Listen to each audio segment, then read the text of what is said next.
Olá a todos e a todas novamente, bem-vindos às Emoções Conversáveis. As Emoções Conversáveis são uma rúbrica do programa Horizonte Humano, da série Psicologia Emocional. Hoje, mais uma vez, temos aqui a honra de ter uma ilustre convidada, desta vez Sónia Rodrigues, que nos vai falar sobre o tema Em Defesa da Criança, Atenção Psicológica aos Direitos da Criança. Sónia Rodrigues é psicóloga, doutorada pela Faculdade de Psicologia e Ciências da Educação do Porto, é pós-graduada em Psicologia Clínica pela Universidade do Minho e em Psicoterapia Cognitivo-Narrativa pela UCAI. É presidente da Associação Ajuda a Ajudar, uma associação para a promoção e defesa dos direitos da criança, é investigadora em várias unidades de investigação, é autora de artigos em revistas e capítulos de livros sobre o acolhimento residencial, participa em inúmeras conferências nacionais e internacionais e exerce atualmente a função de psicoterapeuta, supervisora de casas de acolhimento, entre muitas outras funções. O currículo é vasto, o currículo da Sónia. Foi candidata recentemente a bastonária da Ordem dos Psicólogos pela lista Psicólogos e Psicólogas, pelos psicólogos e psicólogas. Sónia, é uma honra para mim ter-te aqui presente nas Emoções Conversáveis. Vamos então falar sobre o tema Em Defesa da Criança. Todos somos agentes de proteção de crianças e jovens. Perante esta realidade e perante o que nós estamos a viver, perante a situação atual, que desafios temos, do teu ponto de vista, no que concerne às crianças, aos jovens e às suas famílias? Bem-vinda, Sónia. Antes de mais, obrigada pelo convite. É um gosto estar aqui. É sempre um gosto também partilhar o trabalho que vamos desenvolvendo e aquilo que vamos fazendo e, portanto, obrigada. Obrigado, Will. Respondendo à tua pergunta, Uhum. hum, na verdade, todo este contexto pandémico traz mudanças, traz circunstâncias particulares que afetam ainda mais as crianças e os jovens. Nós sabemos que sempre que há um momento de crise, sempre que há uma situação, mesmo de crise económica, são as crianças quem mais sofre.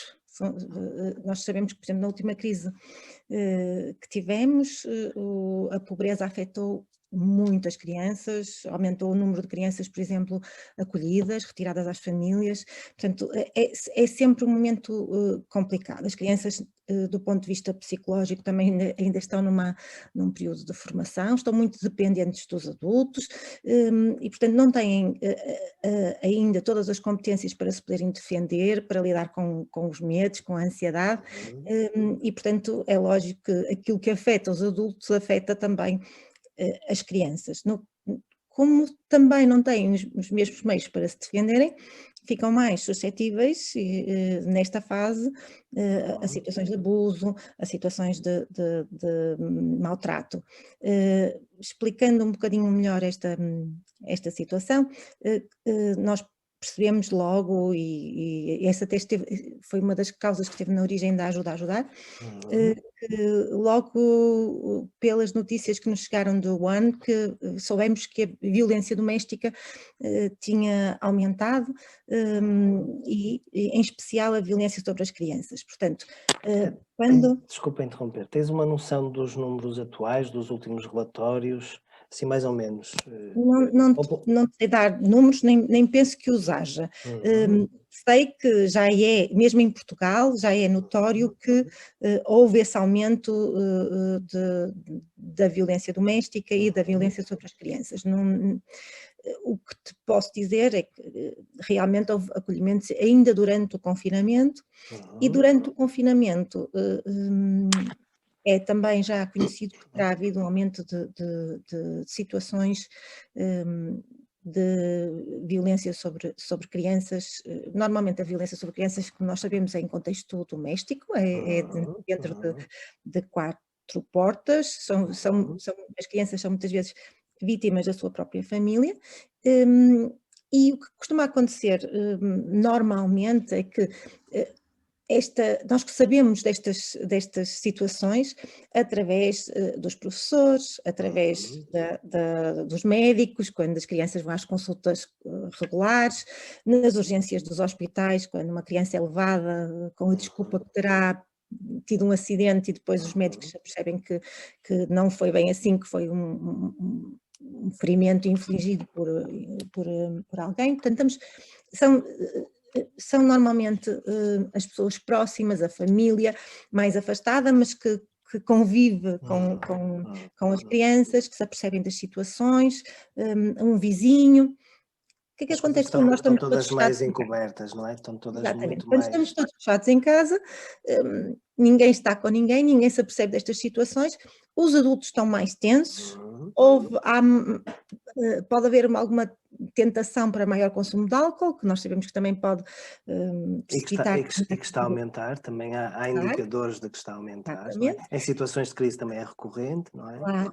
E portanto, as crianças ficam muito mais sujeitas a este tipo de circunstância. Portanto, quando nós tivemos as crianças em casa, sem poder ir à escola, numa primeira fase nem sequer escola à distância havia, foi essa situação foi uma situação que imediatamente nós tivemos a noção que poderia ser muito, muito complicada. E assim foi. Não havia também, não estávamos preparados enquanto sociedade para uma situação deste género e, portanto, as crianças nem sequer tinham como pedir ajuda. Havia já para as mulheres vítimas de violência doméstica, por exemplo, a possibilidade de através do telefone pedirem ajuda, também havia uma linha SOS Crianças, muito rapidamente se criou o serviço de ajuda às mulheres através da SMS, demorou muito mais a fazê-lo, por exemplo, em relação às crianças. As crianças não houve durante um grande período, aliás, foi só depois do confinamento que começou a haver a possibilidade das crianças ou de alguém fazer a denúncia através de um SMS ou através de um e-mail, porque quando nós estamos a viver com o abusador na mesma casa, muitas vezes não há hipótese de falarmos ao telefone, porque ele ouve, não é? Portanto, teríamos que encontrar aqui outras maneiras de chegar a estas crianças. Foi muito importante, por exemplo, os professores à distância, depois quando as aulas começaram à distância, estarem atentos, e realmente nestas circunstâncias as crianças ficam, como já vimos, muito mais fragilizadas expostas a esta situação. Por outro lado, temos todas as outras questões que têm a ver com a parte mais, e que é comum a quase todas as crianças e jovens, tem a ver com o facto de toda a parte social, todo aquilo que é o desenvolvimento normal das crianças, que exige muito convívio com os pares, a relação com os outros, ter sido muito coartada com toda esta situação. No caso dos bebés, eu acho que é uma situação altamente preocupante, porque os bebés estão em creches, porque a partir do momento em que os pais foram trabalhar, os bebés foram para as creches, mas estão o dia inteiro a ser cuidados por pessoas com máscaras, não é? E isto, sendo para a sua proteção, é também uma limitação de toda a estimulação do bebê, toda a parte. Acho que nós ainda não temos, se calhar, a noção das possíveis consequências que isto venha a ter, porque há todo um conjunto de expressões que durante uma grande parte do dia estes bebés não veem, e eles aprendem muito com esta estimulação constante, não é? E acaba por ter Estás a falar em algo de uma forma muito abrangente, que começaste a falar desta questão daqueles que estão mais vulneráveis, que já tinham problemas, e depois também de todos os outros, todas as outras crianças, todos os outros jovens, não é? Nas ditas famílias mais estáveis e mais saudáveis, mas que também estão a ter aqui grandes consequências de tudo isto que nós estamos a viver, não é? E ainda não falei das questões da ansiedade, não é? Porque o medo que a própria pandemia, que o próprio contágio da doença, não só de ficar doente, mas também de poder ser o transmissor da doença aos outros, tudo isto também acaba por criar outro tipo de problemas, não é? Porque o nível de ansiedade destas crianças sobe, os medos nas crianças têm tendência para ter proporções maiores do que nos adultos, porque eles não controlam tanto a realidade à sua volta. Portanto, E esperam que os adultos sejam capazes de conter, não é? E de dar essa sustentação, que os adultos também estão muito assustados, não é? sem dúvida. E depois bombardear nos meios de comunicação social a toda a hora, dos mortos, das pessoas que estão doentes, de quem está nos cuidados intensivos, portanto, toda estas notícias constantes sobre a Covid acabam por fazer com que parece que todo o mundo, parece que todo o ambiente, parece que tudo é perigoso, que tudo é a toda a hora as crianças estão em risco e, portanto, acaba por ser uma situação de tensão constante, não é? De stress constante. E nós sabemos que quando nós somos sujeitos a uma ansiedade, de vez em quando, a ansiedade é normal, nós vivemos, é a ansiedade que nos permite lidar com o perigo. Agora, quando constantemente nós estamos sujeitos a mensagens que nos dizem que tudo é perigoso, os níveis de ansiedade mantêm-se sempre altos e isto tem efeitos a longo prazo. Neste momento, eu acho que não há psicólogo que não esteja preocupado com o efeito a longo prazo da pandemia na saúde mental. Eu estou especialmente preocupada com as crianças, porque estão também aqui, sem dúvida, porque estão em desenvolvimento, porque estão ainda numa fase de aprendizagem e de conhecimento da realidade. Tenho um certo receio de como é que isto vai afetar o desenvolvimento das crianças. E de formação de formação de si próprios, não é?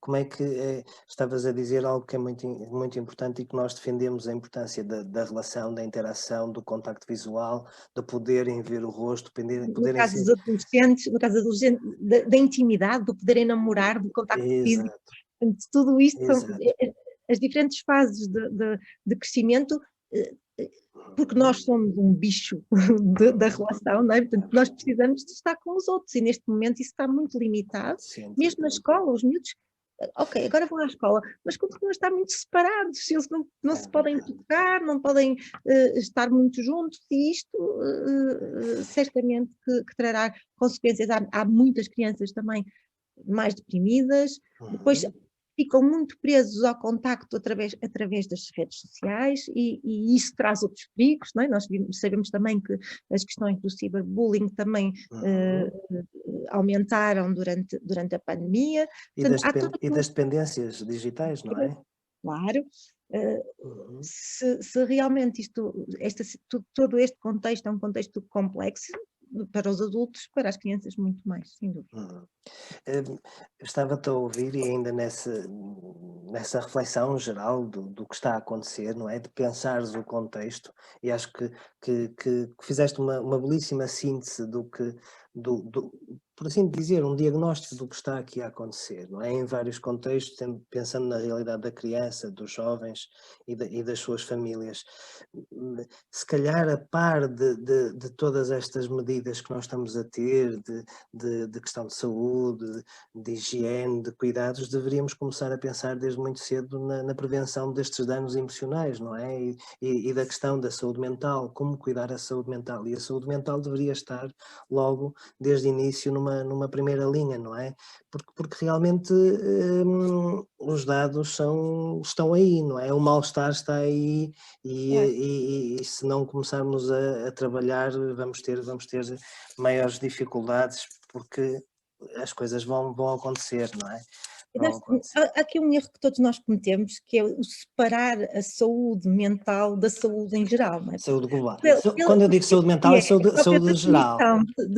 Da saúde da OMS, não é? Da Organização Mundial de Saúde, é um bem-estar geral. Portanto, a saúde mental e a saúde física estão intimamente relacionadas e nós não deveríamos privilegiar uma em função da outra. Infelizmente é isso que está a acontecer e penso que neste momento, porque se trata de uma pandemia que tem por causa uma doença, um vírus, não é? Acabamos por esquecer todas as outras questões, todas as outras doenças físicas também, mas de uma forma muito concreta a saúde mental, que já era um problema, a OMS já tinha declarado que os problemas de saúde mental seriam a pandemia do século XXI e agora, afinal, com esta pandemia que surgiu, eu acredito que as coisas ainda vão piorar, e para as crianças muito particularmente. Já agora também dizer, como falamos há pouco das questões da pobreza, e dizer que também aqui as crianças que já viviam em condições menos privilegiadas do ponto de vista económico, sofreram muito mais com a pandemia, não é? Porque começa logo pelo acesso a estas tecnologias, não é? Que nos salvaram um bocadinho a todos, que todos recorremos não só para comunicar uns com os outros e para continuar a socializar, mas também para trabalhar, no caso das crianças, para aceder à escola, para poderem manter a escolaridade, porque foi essa a opção que também a nível institucional acabou por ser aquela que numa primeira fase foi privilegiada, portanto da escola à distância, portanto estas crianças que não têm acesso a estes meios, que não têm telemóveis, que não têm iPads, que não têm computadores, deixaram de ir à escola durante um grande período de tempo. Portanto, há aqui todo um atraso. E que no início essa realidade foi exposta, e é quase como se uma parte da nossa sociedade ignorasse essa realidade, não é? E até às vezes os decisores políticos, até da forma como falavam, como comunicavam, era quase como se ignorassem que grande parte das famílias não tem acesso à internet de banda larga, não tem dispositivos credíveis e de fácil acessibilidade para poderem dar continuidade às suas atividades, não é? Isto também veio a expor todas as outras fragilidades que já aqui estavam, não é? Sem dúvida. Eu já agora, isso muito particularmente, porque como estamos a falar de pandemia, para depois, quando passarmos a outros assuntos, eu não me esquecer desta questão, também as crianças nas casas de acolhimento foram muito prejudicadas por esta situação, porque as crianças acolhidas, em muitas casas, não tinham também esta possibilidade de, pelo menos, tantas crianças estarem ligadas ao mesmo tempo à internet, porque reparem, não é uma ou duas, são muitas de diferentes níveis de ensino. O ter a possibilidade de ter computadores para todas elas estarem online ao mesmo tempo, e mesmo, como dizias há pouco, ter uma internet que sustentasse tudo isto, foi muito complicado. Foi uma situação em que muitas vezes teve que fazer opções, não é? E se é verdade também que as casas se mobilizaram e que procuraram encontrar ajuda no sentido também de colmatar estas dificuldades, a verdade é que foi muito difícil e que, mais uma vez, estas crianças, que são aquelas que já sofreram tanto, acabaram por ser mais uma vez prejudicadas, não é? E ainda para mais, se calhar também aqui, como tu dizias, essas debilidades do próprio sistema vieram ao de cima, porque a verdade é que estes meios informáticos são importantes nos dias de hoje para todos. E, portanto, se elas não tiveram neste momento é porque eles não existiam nas casas. Portanto, é importante também que cada vez mais todos nós tenhamos esta noção de que, se nós retiramos estas crianças aos pais, temos que lhe dar todas as condições para que se desenvolvam bem nos dias de hoje, na realidade que nós vivemos, que é a realidade atual, e uma realidade que é muito digital, e portanto elas também têm que ter acesso a estas ferramentas diariamente. Ou seja, no acolhimento não perpetuar as diferenças, o que às vezes acontece, não é? E acho que é importante relembrar que no caso do acolhimento são crianças que estão ao cuidado, por assim dizer, do Estado. E o Estado somos todos nós, e somos todos nós não de uma forma abstrata, mas de uma forma também concreta, mas é importante realmente nós alertarmos, porque também fazemos parte desta resposta, alertarmos para esta realidade, porque não é assim que queremos cuidar as nossas crianças e os nossos jovens, não é? Sónia, isto realmente, esta questão pandémica condiciona, de certa forma, a nossa reflexão, mas não vamos ficar só aí, vamos também fazer um bocadinho aqui o balanço de como é que, na tua perspectiva, como é que vês do ponto de vista geral em Portugal, o que é que nós temos feito nesta questão do cuidado às crianças e aos jovens, e da tua prática de uma profissional que está no terreno, que está em contacto próximo com as casas de acolhimento, que faz supervisão, que já há muitos anos está nesta área. O que é que tu achas que já se fez de bem, que está feito, e o que é que ainda falta fazer? Esta é uma pergunta que me diz muito, porque eu acho que é algo que, como tu dizias há pouco, que todos nós devíamos ter mais a noção de que somos responsáveis. pelas crianças, todos são responsáveis, por todas as crianças, não só por estas que estão mais desprotegidas, mas por todas. E quando nós falamos no sistema de promoção e proteção, não falamos só numa obrigação do governo, falamos de uma obrigação do Estado.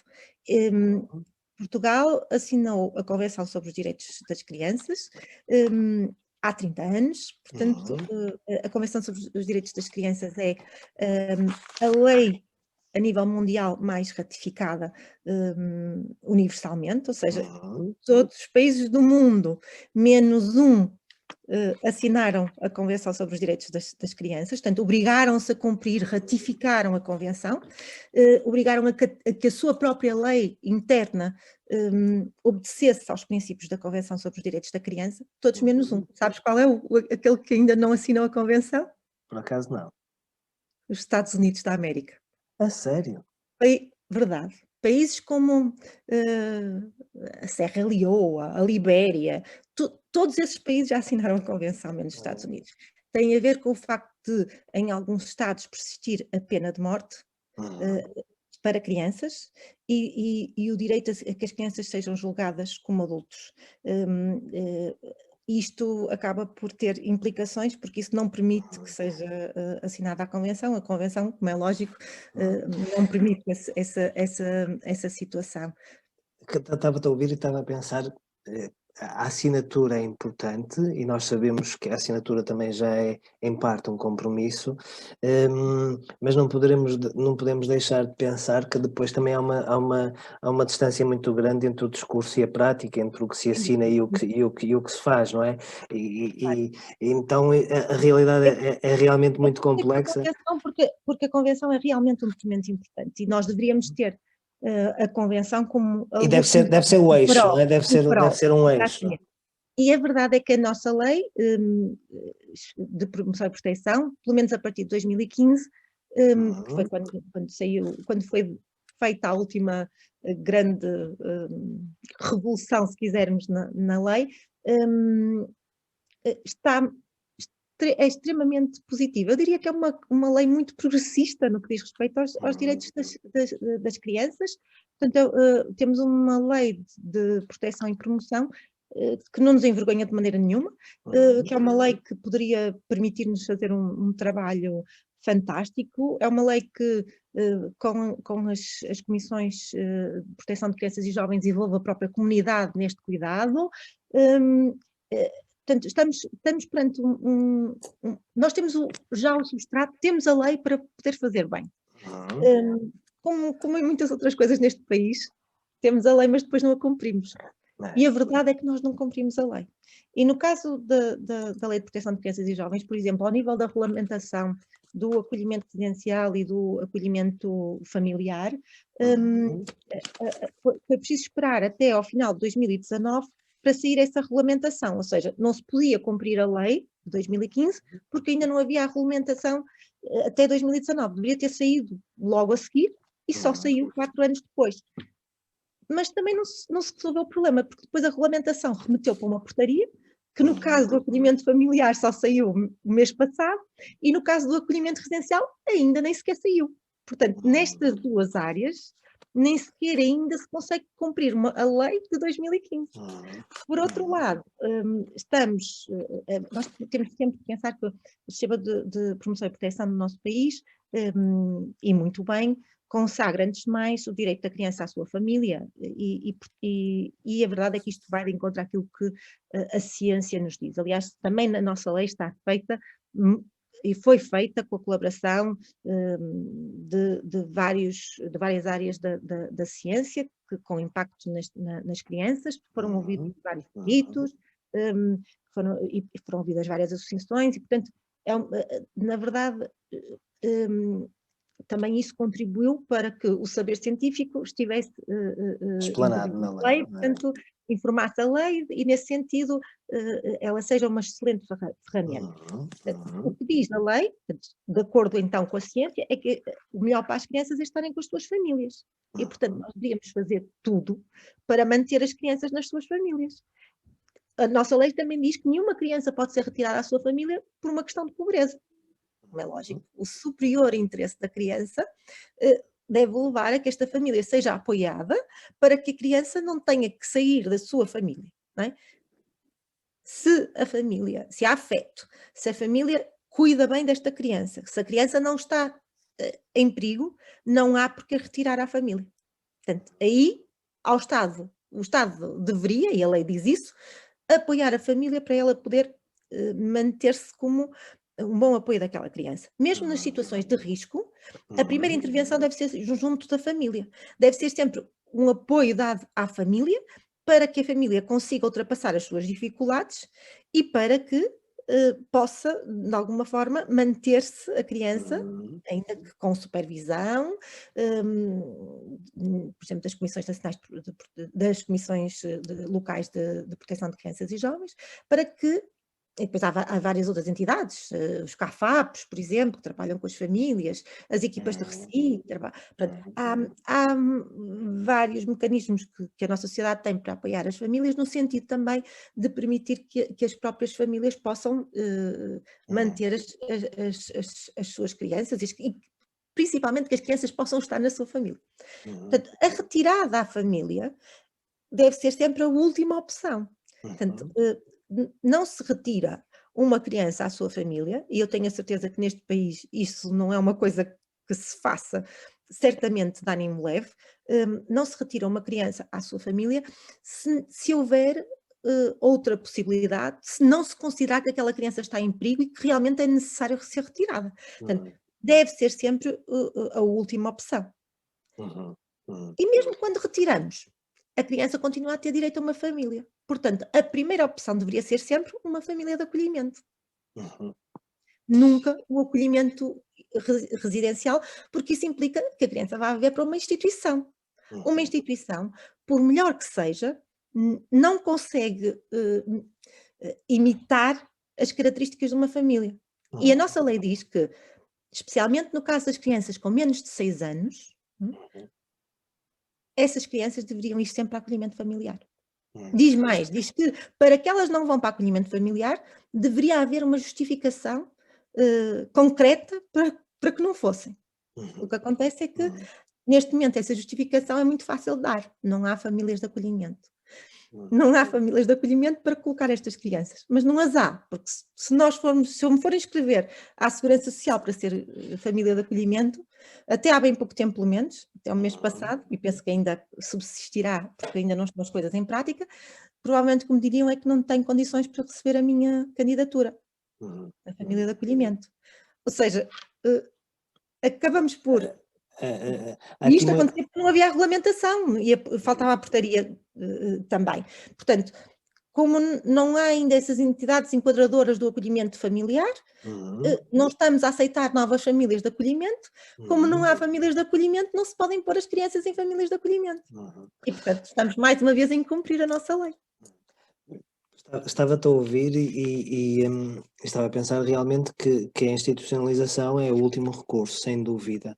Mas... Eu não posso dizer que é o último recurso. Para algumas crianças pode ser o primeiro. O que é que eu quero dizer? Imagina uma criança que nós descobrimos abruptamente que há uma ruptura na família, é um jovem de 16 anos e houve ali uma situação em que, por exemplo, a mãe foi vítima de violência doméstica, o companheiro da mãe ou o pai bateu também naquele jovem, foi preciso naquele momento retirá-lo porque ele não estava em segurança naquela casa, a mãe não tinha condições emocionais para ficar com aquele jovem naquele momento, mas aquele jovem mais tarde vai querer voltar, ou muito rapidamente a mãe vai ter condições para estar com ele. Não é? E ele não quer ir para uma família, para outra família, porque diz que tem ali a família dele à espera. Nessa situação, o estar durante um período em acolhimento residencial poderá ser uma opção, mas normalmente diria que tens toda a razão, deve ser sempre a última opção, a não ser em circunstâncias muito particulares. Realmente, o que nos diz a ciência é que, mesmo quando o acolhimento residencial tem qualidade, mesmo aí, não, normalmente, entre uma família de acolhimento boa e uma casa de acolhimento boa, é melhor uma família de acolhimento boa. certo? Aqui, exatamente, aqui a questão é que deveríamos privilegiar mais as famílias de acolhimento que ainda não estão, e esse sistema não está bem desenvolvido, não é bem facilitado. Mas eu estava a pensar que a instituição é para estas situações limite, quando devidamente identificadas, mas o que nós sabemos e percebendo alguma da nossa realidade social e das nossas famílias, é que há aqui muitos problemas e muitas situações de risco que precisam de ser trabalhadas e trabalhadas se calhar desde muito cedo. Isto também nos diz que toda esta, como toda a realidade humana, mas toda esta ainda mais em específico, envolve o trabalho em sistema, o trabalho em rede e o trabalho Uhum. articulado entre vários saberes, entre Eu vários costumo colegas de dizer outros. que o sistema de promoção e proteção é como um relógio. É. Se nós Uhum, mexermos num ponteiro, o uhum, outro também tem que andar, não é? Não se uhum, consegue, e todo o uhum, sistema, todo o mecanismo dentro do relógio vai ter que se mexer para se adequar, portanto, não é possível mudar só uma coisa sem mudar as outras. uhum, Sem dúvida que eu tenho a firme convicção que nós podemos melhorar também a nossa intervenção em meio natural de vida, ou seja, junto das famílias. E que isso é importante. Também é verdade, como digo, que que passa a haver famílias de acolhimento bem enquadradas, bem formadas, bem avaliadas, bem acompanhadas, tudo isso é importante.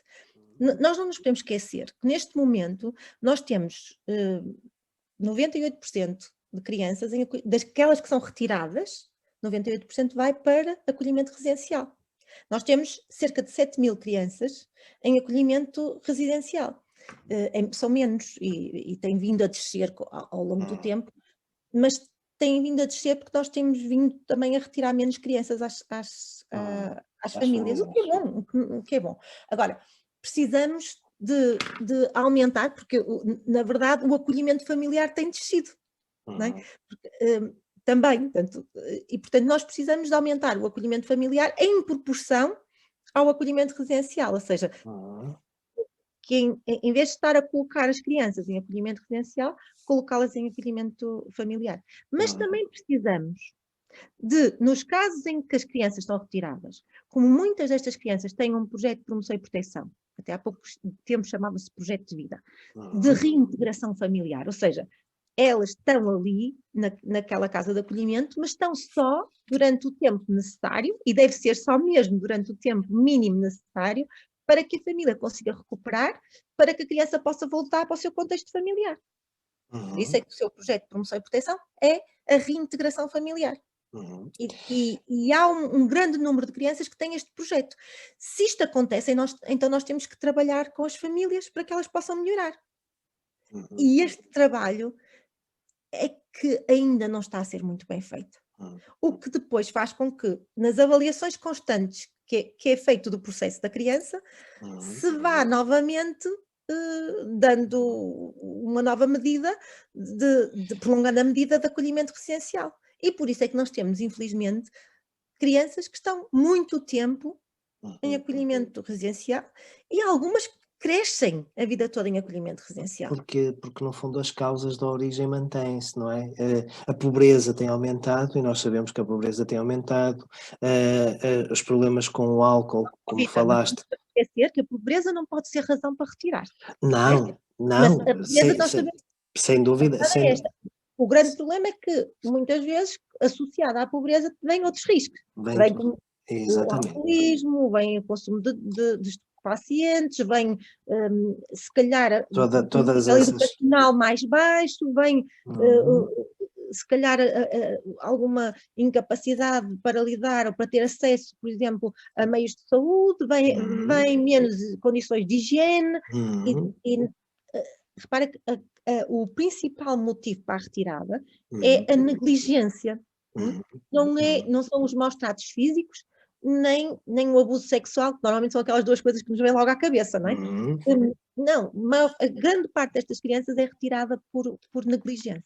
Agora, uhum, a negligência é uma coisa muito grave, uhum, porque nós temos uma certa tendência para pensar, negligência não é assim tão mau como abuso, outro tipo de maltrato físico ou sexual. E a verdade é que, relativamente ao maltrato físico, a negligência até pode ter mais consequências psicológicas, porque normalmente estas crianças, principalmente quando são negligenciadas emocionalmente, acabam por as suas necessidades não serem respondidas, e portanto esta criança tem muitas vezes não só porque se as necessidades básicas não forem respondidas, como a alimentação, como a saúde, a própria vida da criança pode estar em perigo, o seu desenvolvimento físico pode estar em perigo, mas se a parte afetiva também não for respondida, estas crianças têm problemas enormes de vinculação, de estimulação, e portanto também há atrasos desenvolvimentais e problemas afetivos muito graves que se criam.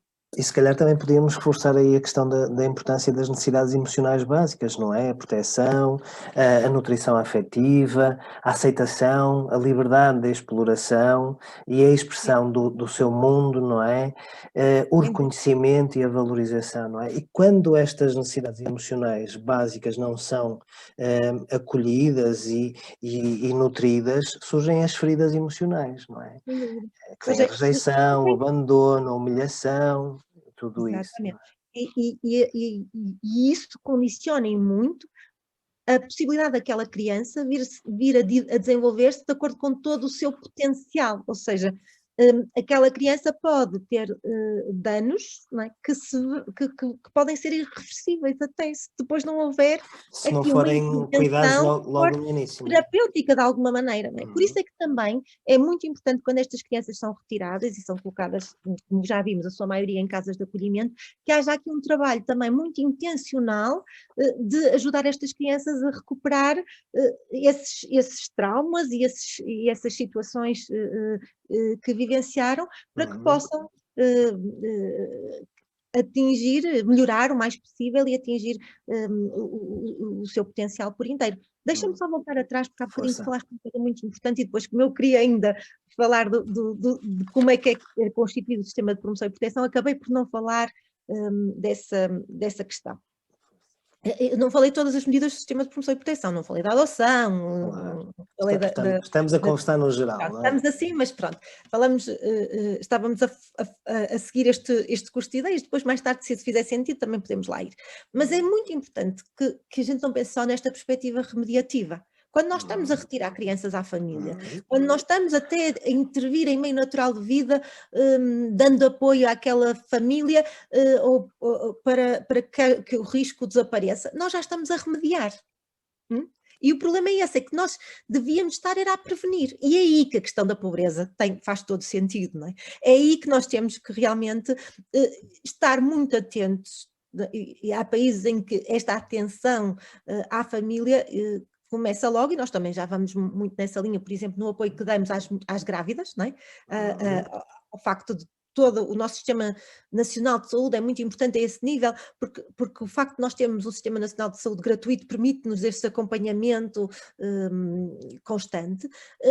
E a existência dos médicos de família também ajuda, mas se calhar nós precisávamos também aqui de psicólogos mais psicólogos atentos às famílias, se calhar de mais assistentes sociais atentos às famílias. Uma intervenção precoce no seu sentido mais abrangente, não é? Mais uma vez, num sentido muito preventivo, não é? Nós investimos pouco na prevenção, não é? Nós reagimos, como tu dizes, remediamos, não é? No caso da negligência, dos maus tratos físicos, dos maus tratos emocionais, do abuso sexual, é também preciso fazermos toda a formação da própria sociedade. Eu vou dar um exemplo que eu acho que é muito importante. Eu acho que houve uma sensibilização nos últimos anos para as questões do abuso sexual, certo? De menores. E a partir daí começou a haver muito mais denúncias. E nós, hoje em dia, temos um problema que era muito escondido, agora já toda a gente tem noção de que é obrigação de todos nós, se conhecermos uma situação do abuso sexual sobre uma criança, denunciar essa situação, certo?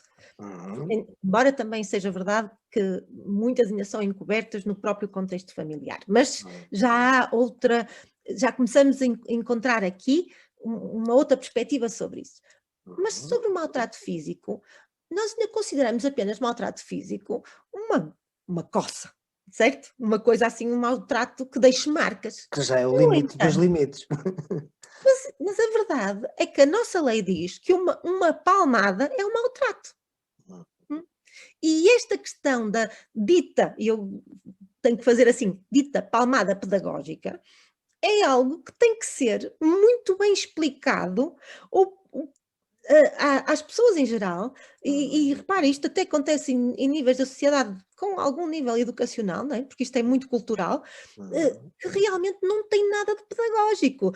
Todos os estudos demonstram que não há nenhum benefício em termos educacionais do uso da força física e da punição física para corrigir um comportamento de uma criança. Portanto, pelo contrário, são encontrados Humilhação e vergonha. consequências negativas desse processo ao nível psicológico, depois no desenvolvimento futuro dessas crianças. Portanto, nós, em vez de estarmos a melhorar o comportamento, muitas vezes estamos a piorá-lo, porque ainda para mais estamos a reproduzir uma criança que é criada com violência, e uma estalada é violência, é um adulto que vai ser mais violento que outro que não é criado nesse sistema. E, portanto, nós temos que educar a população para isto. E, portanto, uma das coisas que, por exemplo, a Associação Ajuda a Ajudar está muito empenhada em que haja um plano nacional contra o maltrato que permita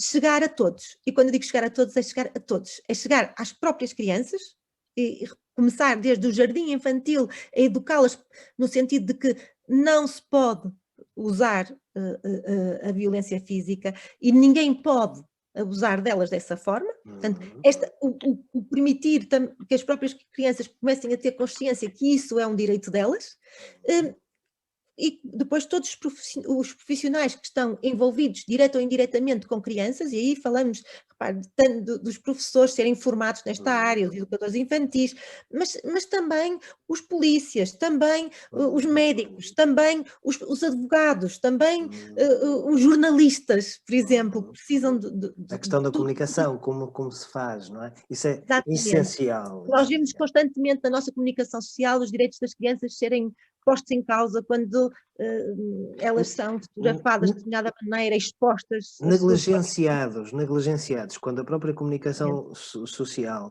se permite negligenciar pela sua prática, isto também nos leva aqui a pensar, não é? Mas mais uma vez, Vitor, se as pessoas não, se ninguém lhes deu formação, se ninguém lhes explicou que não o podem fazer, nós também não podemos exigir. Por isso é que repare, e nós nem achamos sequer que tem que ser só estes profissionais, nós achamos que tem que haver uma campanha daquelas a todos os níveis mesmo, não é? Formação muito, muito dirigida para estes profissionais mais diretamente, mas depois uma campanha nacional, nas televisões, nos jornais, em todo o lado, nos outdoors, se for preciso, fazendo perceber à sociedade que isto tem que mudar. Porque a verdade é que há sociedades, não é? E elas são europeias, são aqui ao lado, onde já há muito tempo que a força física não é usada nas crianças, ou que quando é usada é considerada imediatamente um abuso, e que as crianças são bem educadinhas na mesma, portanto não faz falta o recurso a este tipo de práticas e é realmente negativo. Portanto, nós temos que educar toda a sociedade também nesse sentido e formar as pessoas e lhes permitir conhecer também quais são os direitos das crianças. Repare, mais uma vez, eu disse que nós assinamos a Convenção sobre os Direitos das Crianças há 30 anos. A nossa lei também já tem, desde os anos 90, esta proibição mesmo da estalada da criança. Peço desculpa. E, no entanto, continua a acontecer, não é? E continua a ser algo que não é minimamente valorizado por muitos de nós. Muitos profissionais. Vou-te provocar um bocadinho, Sónia. Se nós sabemos isso, e sabemos isso já há bastante tempo, e pensando em nós como psicólogos, a importância desta questão da prevenção, psicólogos e não só, outros profissionais desta área, se nós sabemos isto, já sabemos isto há algum tempo, os dados da realidade e os dados do conhecimento e da ciência dizem-nos da importância da prevenção, mas nós repetidamente e recorrentemente não investimos na prevenção. O que é que está aqui a falhar? No fundo é quase, há aqui uma dissonância cognitiva, não é? Nós sabemos mas depois não fazemos. E ainda para mais, nós sabemos também que a prevenção é mais barata, não é, do que a remediação, não é? Da mesma forma, eu há bocadinho não disse isso, que o acolhimento familiar é 14 vezes mais barato que o acolhimento residencial, segundo muitos estudos internacionais. Portanto, mais barato no sentido dos custos que depois vem a ter em todo o âmbito, não é? Portanto, na verdade, nem sequer é aqui uma questão económica. Podíamos pensar, não se faz porque isto implica gastar dinheiro. Sim, até implica gastar dinheiro, mas implica gastar dinheiro numa primeira fase que depois é recuperado e é recuperado, bem recuperado, não é? A título de exemplo, porque acho que é mesmo um exemplo a seguir, vou falar de uma reforma que está a acontecer no sistema de promoção e proteção escocês, neste momento, que está agora a ser implementada. Ela demorou 10 anos a ser concebida, porque foi concebida em todas as etapas com a intervenção das próprias crianças. Tudo foi feito de acordo com as crianças, inclusive a linguagem da lei, tudo quanto foram as recomendações para cada uma das áreas da proteção infantil foi feita de uma forma adequada também àquilo que as próprias crianças disseram, às suas opiniões, às suas necessidades, e todo esse processo foi um processo que vem apostar muito na prevenção também, porque eles Posso só fazer aqui um pequeno apontamento, e isso é excelente, esse exemplo que vais dar, mas pegando aí nessa questão da opinião das crianças, é que isso vai ao encontro do artigo 12 da Convenção dos Direitos da Criança. A opinião da criança, o direito a exprimir livremente a sua opinião. E quando um Estado acolhe e coloca isto desta forma, escuta verdadeiramente as suas crianças e reconhece-lhes o valor ao ponto de depois, não é, ver isso traduzido na lei, isso é excelente e é um exemplo, não é? Mas continua, desculpa. enorme exemplo, por isso é que eu peguei o Independent Care Review, assim se chama isto que está a acontecer, é realmente um exemplo a seguir. Essa revisão, essa reforma do sistema de promoção e proteção, numa primeira fase eles pensavam que iria durar 2 anos a sua concepção, acabou por demorar 10 anos, mas foi feita de uma maneira que realmente engraçado que ela estava planeada a ser implementada, começada a ser implementada este ano, e surge a pandemia. Não é? E eles pensaram, bem, isto vai dificultar as coisas. Pelos vistos foi ao contrário, a pandemia demonstrou a todos nós que quando nós queremos mudar tudo, conseguimos. Podemos. Basta querer, basta ter uma motivação forte para isso. E, portanto, acabou até por ajudar à mudança do sistema. Portanto, eu acho que nós temos que também pôr os olhos naquilo que é feito nos outros países, sabendo que temos sempre que adaptar à nossa realidade, porque todas as sociedades são diferentes e a ciência também nos mostra isso, que nunca uma receita importada, sem adaptação, funciona nos outros olhar países. para a nossa realidade, não é?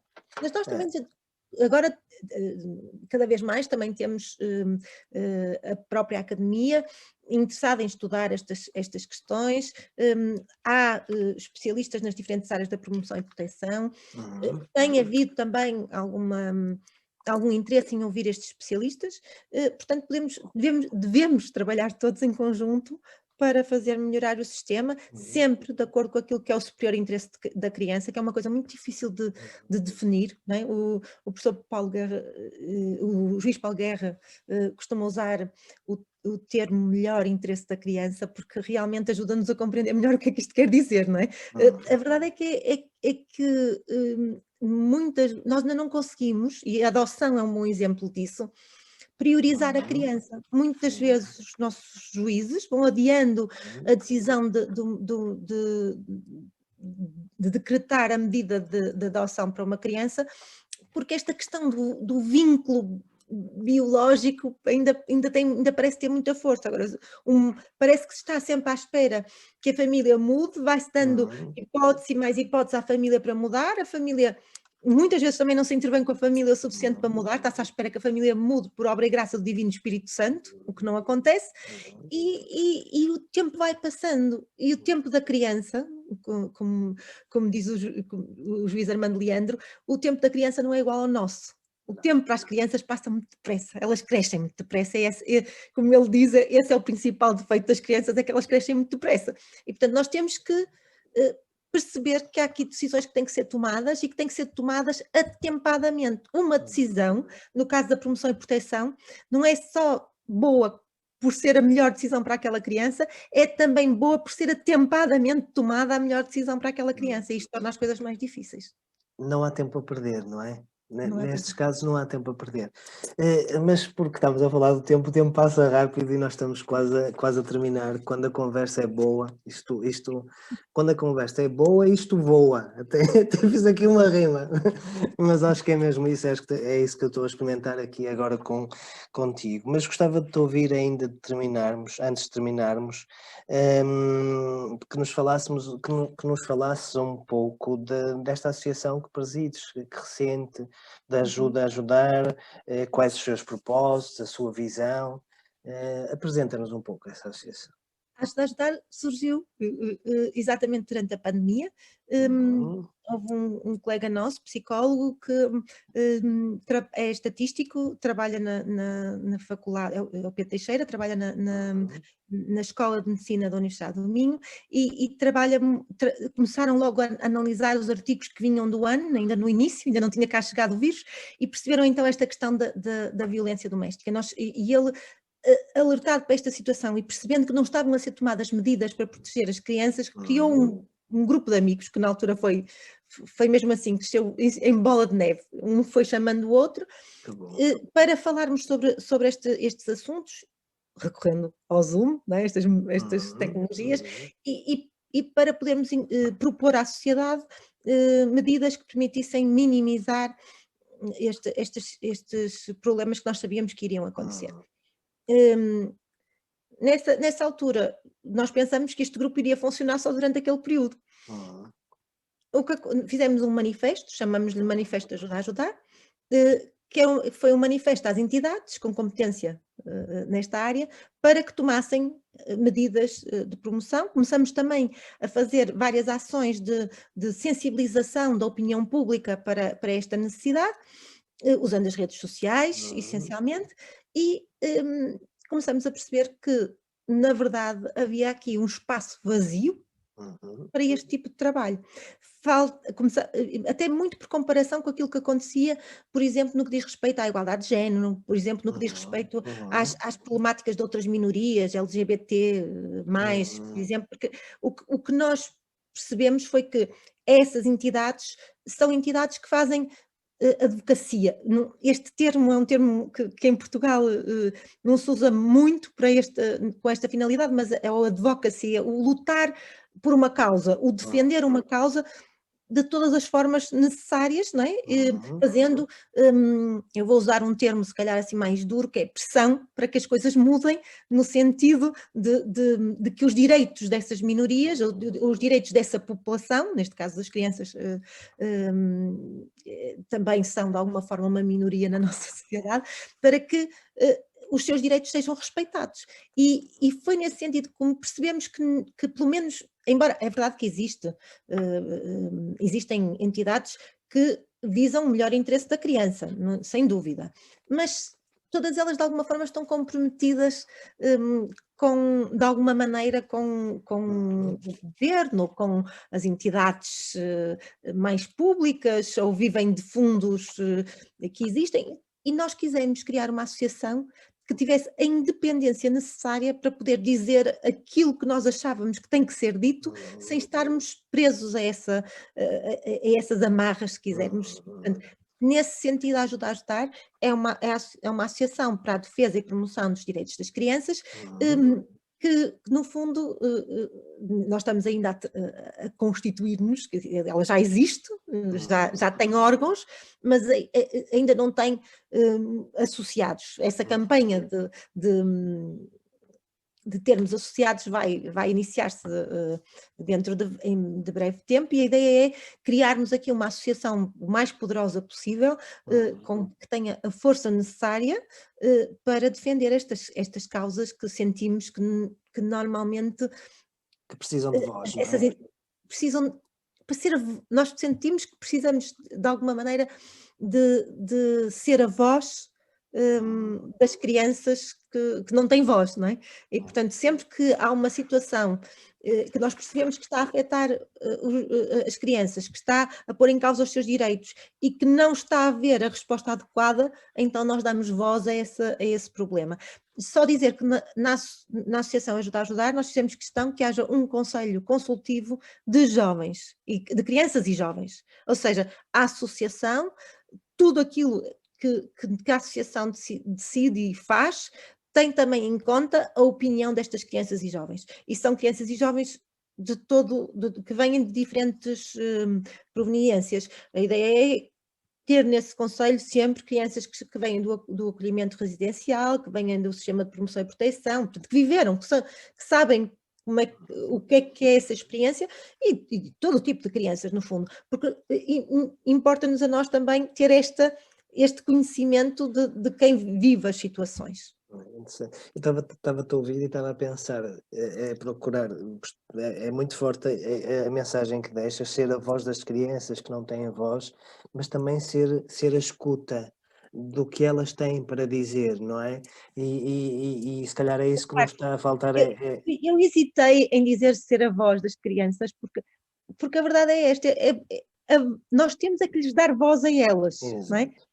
E, portanto, nós não queremos substituir-nos ou ter a pretensão que sabemos aquilo que é melhor para elas. Nós queremos ajudá-las a que a sua voz seja ouvida. Sim. Claro que tem que ser é um processo gradual e infelizmente, ainda não sentimos que a nossa sociedade esteja suficientemente preparada, embora haja bons exemplos a nível mundial de que isto começa a acontecer, não é? E temos a nossa Greta a defender o meio ambiente, e vemos que há muitos jovens, cada vez mais, a tomar as rédeas de causas importantíssimas para a humanidade e a mostrar-nos a nós adultos o caminho. Mas precisamos que haja mais possibilidades de que isso aconteça, não é? Portanto, nós queremos cada vez mais possibilitar, dar palco, dar púlpito às crianças para que elas possam realmente levantar a sua voz.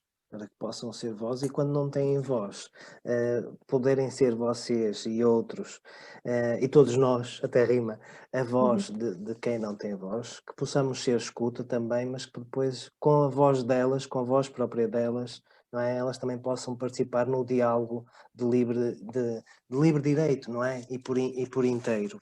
Só mesmo Vitor, vou dizer uma coisa, tu já o disseste, mas acho que é importante ser reforçado muito esta mensagem. A responsabilidade das crianças, e não é só das crianças em acolhimento, é de todas as crianças, não é só da família, é de todos nós. E nós não podemos olhar para o lado. Quem olha para o lado quando vê uma criança a ser maltratada, quando vê os direitos de uma criança a ser posto em causa, está a ser cúmplice.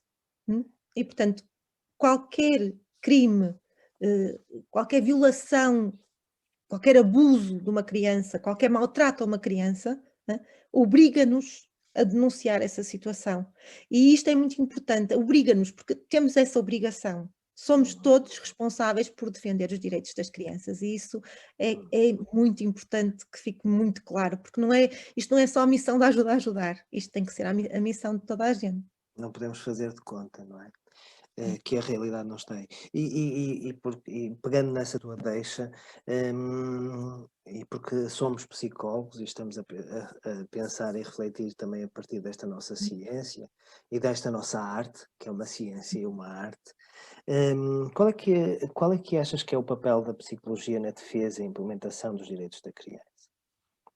Sim, logo para terminar, vais terminar logo com esta, já viste? Eu acho que há bocadinho falávamos da questão da prevenção.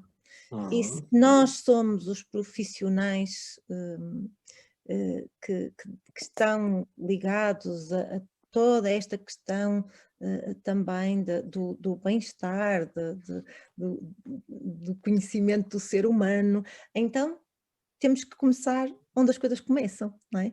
E, portanto, tudo que seja promover um desenvolvimento saudável, um desenvolvimento psicológico saudável, é, desde logo, fazer aquilo que é o nosso trabalho, que é conseguir que as pessoas sejam mais felizes, mais que em sociedade possam também elas ter maior harmonia, porque no fundo é isso que todos queremos, não é? E, tanto, nesse sentido, acabamos por ter a obrigação de olhar para as crianças como a base de tudo. Está ali, e a personalidade, como tu dizias há pouco, está a ser construída desde de pequenos. Toda a intervenção que se faça, todo o trabalho de prevenção que se faça com uma criança, é trabalho que vamos retirar Mas mais tarde. de respeito ao remediar problemas mais tarde, não é? O velhinho Freud dizia que o adulto, e bem e sabiamente, que o adulto era filho da criança. E esta imagem que ele deixava é elucidativa, não é? Independentemente da afinidade, da abordagem, não podemos negar a importância, neste caso também, da psicanálise, quando começou a falar sobre estas questões das crianças, não é? Da vida Temos um interna das colega, crianças. o João Pedro Gaspar, na Ajuda a Ajudar, que usa muito a frase aquilo que se passa na infância não fica na infância. E é verdade, aquilo que as crianças passam quando são crianças vai depois ter implicações em todo o seu futuro. Portanto, faz todo sentido que haja esta atenção logo à criança. Ainda para mais nós sabemos que as crianças e a sua mente é muito mais flexível e, portanto, é muito mais fácil, estão menos cristalizadas, não é? Como a gente costuma dizer às vezes, portanto, é muito mais fácil ativar novos circuitos neuronais nas crianças e, portanto, é muito mais fácil provocar mudança, resolver determinado tipo de problemas, quanto mais cedo se possa intervir sobre eles. Portanto, e é decisivo. prevenir e atuar o mais precocemente possível é sempre uma missão nossa também. É. Sónia, acho que acima de tudo falamos de uma psicologia comprometida e atenta com a defesa da criança, e acho que fica aqui uma grande mensagem. E estamos a terminar, resta-me agradecer a tua presença, a tua disponibilidade e a tua generosidade, mas gostaria Deixa-me só acabar que dizendo só deixasse uma mensagem ou é complementasse isso alguma mesmo, coisa. então, obrigada. Era isso Força. que eu ia pedir para fazer. Nós psicólogos temos cada vez mais que perceber que esta coisa que nos ensinam na faculdade de um certo distanciamento face ao outro é algo que não pode. Nós temos que nos envolver com os nossos objetos de estudo e com os outros seres humanos e, portanto, nós temos que ser empáticos, e empáticos quer dizer sabermos nos colocar nos sapatos do outro e para conseguirmos isso, para sentirmos o que o outro sente, nós precisamos mesmo de despir um pouco também estas nossas defesas e de assumirmos também o nosso papel social. Portanto, nós não podemos só ficar nos nossos gabinetes, nos sítios onde trabalhamos, temos também cada vez mais que levantar a voz por aqueles que precisam da nossa voz, que levantar a voz para tornarmos público aquilo que nós sabemos. Se nós psicólogos sabemos que com maltrato a uma criança, com abuso a uma criança vai provocar um sofrimento horrível que se vai prolongar por toda a vida, temos a obrigação de não ficar calados. Portanto, essa questão de levantar a voz, eu acho que é uma obrigação que faz parte de ser psicólogo. Psicologia comprometida e envolvida, não é? Sónia, foi um gosto. Até breve. Até Obrigada. breve. Adeus.